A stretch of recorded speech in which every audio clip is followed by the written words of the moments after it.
interdit aux mules.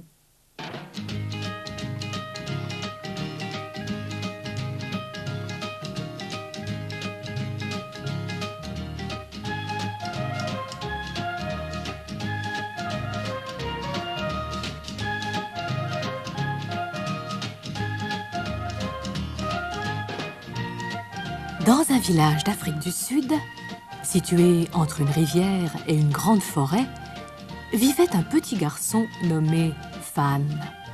Il habitait avec son père, sa mère et leur mule blanche, que l'on appelait Golo. Le père de Fan était bûcheron, et chaque matin, après le petit déjeuner, Fan, son papa et Golo s'en allaient travailler dans la forêt. En chemin, Fan jouait de la flûte. Une belle flûte qu'il s'était taillée lui-même dans un roseau. Il aimait jouer le refrain préféré des bûcherons. Sillons, sillons, sillons le tronc, en attendant que l'arbre tombe, sur la tête du patron, sur la tête du patron. Les bûcherons aimaient beaucoup cette chanson, car elle avait un air très entraînant, et même le patron souriait en l'entendant. Ainsi, chaque jour, le père de Fan et ses compagnons abattaient des arbres. Ils attelaient ensuite Golo au tronc et Fan la menait jusqu'à la route où un grand camion les attendait pour transporter le bois à la scierie de la ville voisine, Pink River. Les hommes détachaient la mule et chargeaient les troncs à bord du camion. Ils chantaient pour se donner du courage et Fan les accompagnait sur sa flûte. Pressons, pressons, ne traînons pas, chargeons les troncs sur le camion. Pressons, pressons, ne traînons pas, pressons, pressons, ne traînons pas.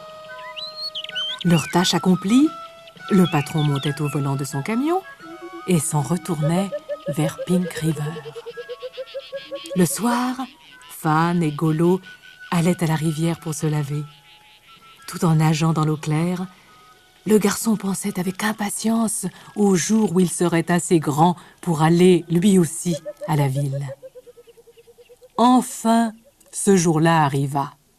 Le père et la mère de Fan devaient se rendre à Pink River et ils permirent à leur fils de les accompagner. Oh, Fan était fou de joie, mais il n'oublia pas Golo. Elle non plus n'était jamais allée à la ville. Ce matin-là, toute la famille se mit en route. Les parents allaient devant et Fan et Golo les suivaient.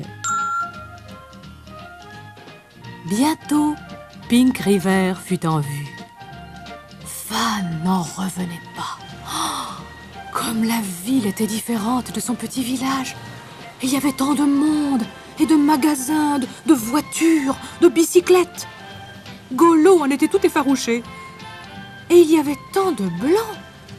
À part le patron et quelques visiteurs, Fan n'en avait presque jamais vu. Dans son village, tout le monde était noir. Les parents de Fan avaient une visite à faire et ils proposèrent à leur fils de se promener dans la ville. Fan s'en fut avec Golo à travers les rues animées, regardant les vitrines des magasins, s'extasiant devant les voitures. Soudain, il aperçut à la devanture d'un bazar une belle flûte neuve et brillante. Il en eut tout de suite très envie. Elle était bien plus belle que celle qu'il s'était faite. Serrant dans sa main les quelques piécettes que son père lui avait données, Fan entra d'un pas résolu dans le magasin.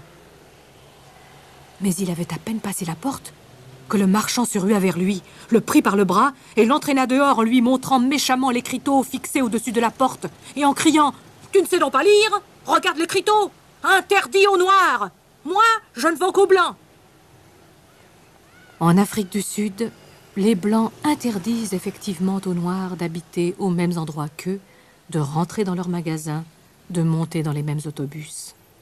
Mais Fan, qui n'avait jamais quitté son village, n'était pas très au courant. Pourtant, il avait très envie de cette flûte. Il réfléchit et se tourna vers Golo. « Tu es blanche, toi ?»« D'accord, tu as le nez rose, mais je ne pense pas que cela le gênera. Tu vas aller chercher ma flûte. » Golo n'était jamais entré dans un magasin. Elle avait à peine franchi le seuil que du bout de la queue, elle envoya valser un bocal de bonbons, un cajot de tomates et 3 bouteilles. Le marchand voulut la chasser. Il ne réussit qu'à l'affoler encore plus. Elle posa l'argent sur le comptoir, comme le lui avait bien recommandé Fan, puis elle voulut se retourner et renversa tout un étalage de fruits.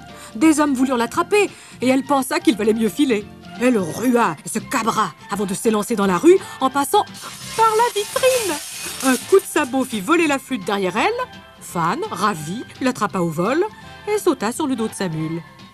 Comme des gens sortaient en criant du magasin, le garçon se dit qu'il fallait mieux s'en aller au plus vite. Et tous deux se sauvèrent au grand galop. Le marchand les poursuivit un peu, mais il s'essouffla vite et finit par abandonner la course. Fan fit alors ralentir le pas de Golo. Il saisit sa flûte neuve et essaya quelques notes. Comme elle sonnait claire.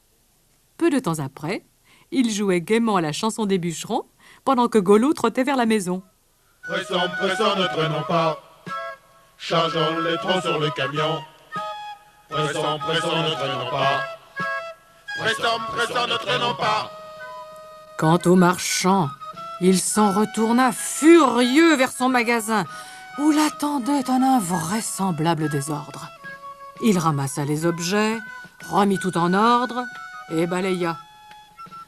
Puis il décrocha le vieil écriteau qui était au-dessus de la porte et le remplaça par un autre sur lequel on lisait « Interdit aux mules ».